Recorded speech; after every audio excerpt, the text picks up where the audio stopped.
Hello everyone and welcome to my channel senpai सक्स।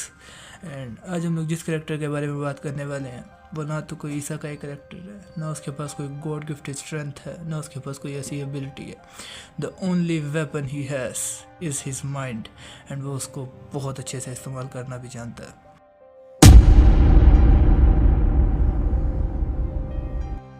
सोचो एक ऐसा बंदा जो क्लास में बिल्कुल नॉर्मल लगता हो, न ज़्यादा बोलता हुआ है, न ज़्यादा हीरो बनने की कोशिश करता है और ना ही कोई अटेंशन ग्रैब करता है, लेकिन असल में वो पूरी क्लास का गेम कंट्रोल कर रहा हो।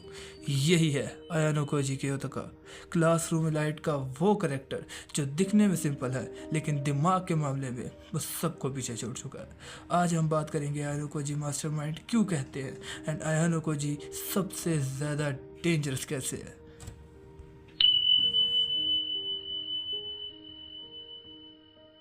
आयानो कोजी का बचपन बिल्कुल नॉर्मल नहीं था।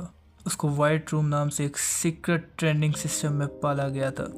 वहाँ बच्चों को सिर्फ पढ़ाया नहीं जाता था बल्कि उनको मेंटली और फिजिकली ट्रेन किया जाता था ताकि वो एक ऑर्डिनरी ह्यूमन से बहुत बेहतर बन सके। एंड बहुत से बच्चे इस प्रेशर को बर्दाश्त नहीं कर पाते थे और वो मर जाते थे, लेकिन आयानो कोजी उन सबसे आगे निकल गया। एंड यही वो वजह थी कि जिसकी वजह से आयानो कोजी का दिमाग इतना पावरफुल था और वो प्रॉब्लम उस तरह देखता था जिस तरह आम लोग उनको सोच भी नहीं पाते थे।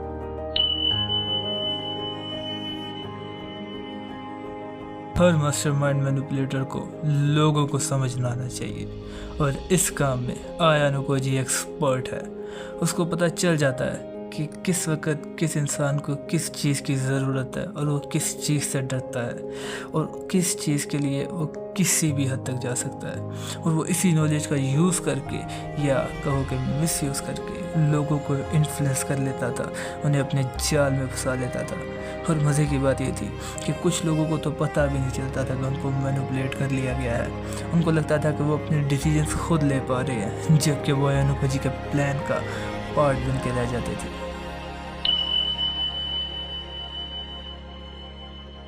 आयानो कोजी का one of the most famous title है दी शैडो लीडर्स, एंड ये उसको इस वजह से दिया गया है कि आयानो कोजी को लीडर बनना पसंद ही नहीं था।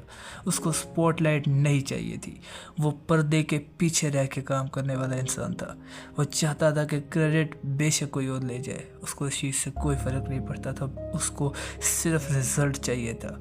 इसीलिए जब भी कोई बड़ी प्रॉब्लम आती थी तो अक्सर आयानो कोजी के पास का सोल्यूशन होता था, लेकिन काम हमेशा कोई और करता था। और यही आयानो कोजी की स्ट्रेटजी का हिस्सा था। जितने कम लोग उसके बारे में जानते थे उतना ज़्यादा वो एडवांटेज में होता था, क्योंकि वो उतना ही कम टारगेट बनता था।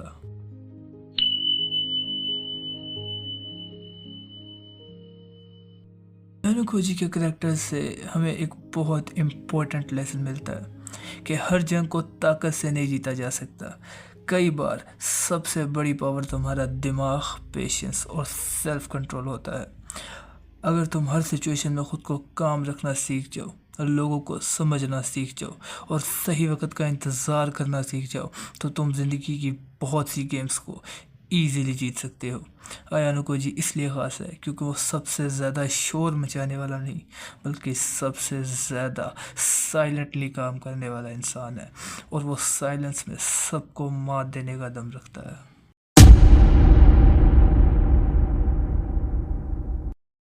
द एंड मुझे आप लोगों से इतना ही कहना है कि अगर आपको वीडियो थोड़ी सी भी पसंद आई हो तो उसको लाइक, शेयर और सब्सक्राइब ज़रूर करना। मैं ऐसा ही कंटेंट इस चैनल पर लाता रहूँगा। अगर आपके पास कोई इम्प्रूविंग की टिप्स है तो आप मुझे ज़रूर दें, मैं उस पर बिल्कुल काम करूँगा। And thanks for watching.